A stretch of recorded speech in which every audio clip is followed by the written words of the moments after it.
São pesos diferentes, né? A gente fala assim, mas aí você fala ali, o cara, pô, perdi meu filho aqui agora, não É, sei o quê. exatamente. E aí, o cara aceitar, não, isso aqui é coisa, Deus tem um propósito pra isso. Uhum. Não é tão fácil aceitar as coisas assim, né? É. Pois Tipo, é.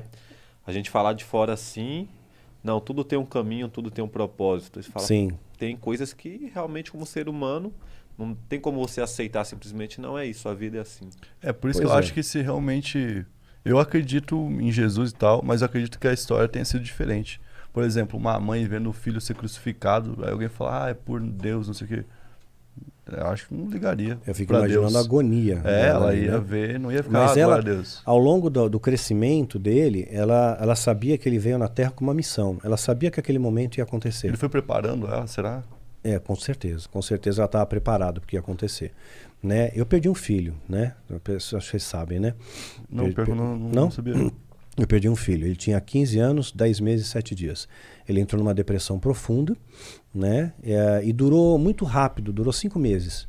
Ele estava bem, né? Em 2017, bem pleno. Passamos Natal, final de ano, tudo bem. Né? Viajamos em janeiro. De repente, em maio, ele pegou, se cortou, fez o cutting. Né? E muitos jovens escrevem para mim hoje, né? E graças a Deus, muitos estão sendo salvos, né? Desse laço de morte, né? Porque ele deixou um registro, ele deixou um diário. Então, o diário dele, eu publiquei esse diário, né? Eu tenho o meu ponto de vista como pai e meu ponto de vista teológico, porque a igreja, ela condena, tipo assim, se o suicida vai para o inferno. A igreja ainda joga peso. Mas Deus é amor, Deus não acrescenta dor ao sofrimento. Seria o contrário do amor, não acrescenta dor ao sofrimento. Né? E também a questão de Deus saber de coisas que eu não sei. Né? De repente poderia piorar aquilo, enfim, N coisas, né? E a minha esposa, médica, né, ela escreveu a primeira parte do diário, né, como mãe e como médica. Meu filho escreveu a parte do centro, quando ele ficou internado, ele ficou 22 dias internado numa clínica psiquiátrica. Ele escreveu isso ele descreveu a depressão, sabe? Para quem não entende o que é depressão, ele conseguiu elaborar muito bem o que é depressão naquelas linhas do diário. E no final eu dei o apoio, ponto de vista como pai, né? E também como líder religioso, né? Líder espiritual. Coloquei, né, que Deus não acrescenta essa dor ao sofrimento. Meu filho se suicidou. Né? Ele saiu da clínica, ele saiu bem da clínica, né? E de repente ele teve um surto e se suicidou. E é muito estranho, né? Na véspera eu tinha combinado com ele que eu ia tomar um café da manhã com ele. Ele falou, pá, ele chamava de Papa, né? Ô Papa, né? Me chama amanhã cedo pra gente tomar um café junto com você, né?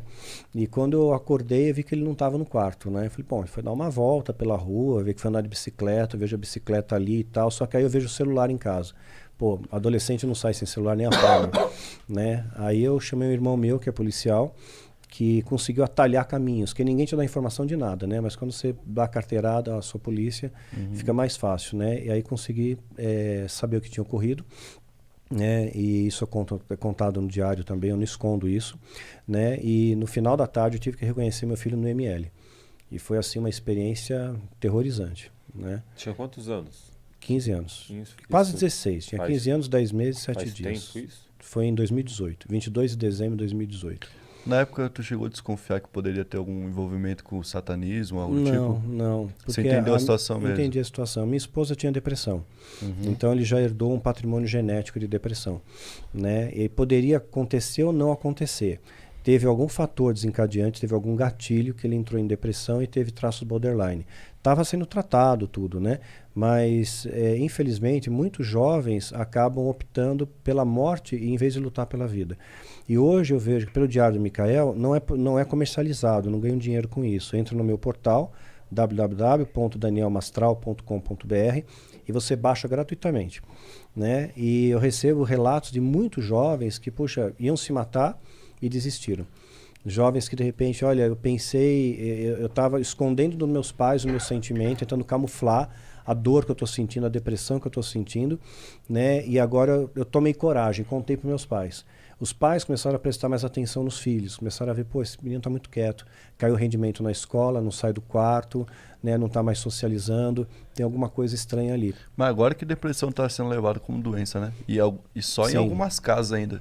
É. Acho que a maioria das casas no Brasil, se a pessoa fala que está com depressão, os outros vão falar que é frescura. Fala que é frescura. Não é? Exatamente. Agora que Tem tratamento. Eu faço tratamento para depressão, porque evidentemente, né, você perde um filho, você entra numa curva depressiva, você tem estresse pós-traumático, tudo. Mas como que você sabe que você tem depressão? Qual o ponto de saber não realmente? Quando eu acho que tu tem dificuldade pra seguir tua vida Sim. e tu enxerga que tu já tá tendo motivo pra não ter aquela dificuldade. Mas todo Aí tu ser fala, eu humano acho que tá tem faltando isso, algum... eu acho. Eu acho que é uma deficiência até química, cara, tá ligado? É química. É Você de produção você não química. produz mais serotonina, dopamina. Não vai ter nada que vai te deixar feliz, entendeu? Você precisa corrigir isso de alguma forma, É. seja com medicamento ou com terapia. O medicamento, aí... É, O entendeu? medicamento, Aí tem uma ele interferência equilibra. Aí imagina, Ele química, equilibra né? quimicamente o seu cérebro, né? mas aí você vai entrar num... num vício. Tipo, como você vai injetar Não, eu já tô felicidade, começando a ânimo de desmamar. vida? Eu já tô desmamando. Né? Já tô começando a tirar a medicação. Né? Então, tudo depende de como você tá, seu estado emocional. Faço terapia também, que é importante, né? Pôr pra fora, extravasar. A terapia, você drena o abscesso da alma. Né? Então, uma dor que você tem na alma, um abscesso cheio de pulso, você tá drenando, você põe aquilo pra fora, né? Num local que você não vai ter julgamento, ninguém vai te julgar. Você vai resolvendo, né? Vai resolver. Então, Você eu vai tive entendendo o problema. ideações suicidas, cheguei a planejar suicídio, tudo, né? Mas aí eu falei, não, preciso lutar pela vida, porque Deus tem um propósito para mim, né? E eu não queria abandonar minha esposa também, né? Minha esposa é parceira de 27 anos comigo, né? E minha esposa faleceu tem 45 dias. Parada cardíaca, né? Foi dormir e foi do jeito que ela sempre pediu para Deus. Falou, Deus, se um dia você me levar, eu quero estar dormindo. Quero fechar os olhos aqui e acordar nos céus. E Deus atendeu esse pedido dela, né? Então, 45 dias ela faleceu. Tô sem a minha parceira aí. Pô, É. Lamento aí, cara. Pois é. É Mas complicado, né?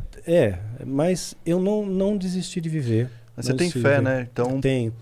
não preciso é, viver. não Eu é tenho- uma despedida eterna, né? Não é eterno. Eu vou reencontrar eles. No tempo certo eu reencontro eles, né? E graças a Deus eu vejo que a minha fé, ela inspira outras pessoas também a superarem isso. Que agora com a Covid, 500 mil de pessoas morreram no Brasil. Pais perderam filhos, filhos perderam pais, perderam avô, perderam amigos, primos. Quantas pessoas estão de luto, né? Então eu olho para esse cenário e falo, está todo mundo lutando, eu não posso deixar de lutar. E eu tenho que ser uma inspiração para essas pessoas para continuarem lutando pela vida, né? Não desiste, né? Enquanto tem vida tem propósito, você tem algum significado aqui na Terra. Então tem muitas coisas que eu ainda quero fazer, eu tenho planos, eu tenho projetos, né? De escrever mais um livro, de terminar a quadrilogia da história de Mitri, né? Continuar produzindo conteúdos para o canal, né? Eu tenho minhas ovelhas, eu tenho filme, quem sabe, né? um filme, quem sabe, eu tenho minhas ovelhas, eu sou líder espiritual de uma igreja, mas não uma igreja tradicional, tijolos, né? Porque isso não faz de você um cristão. É a mesma coisa você entrar numa garagem e você não vira carro, né?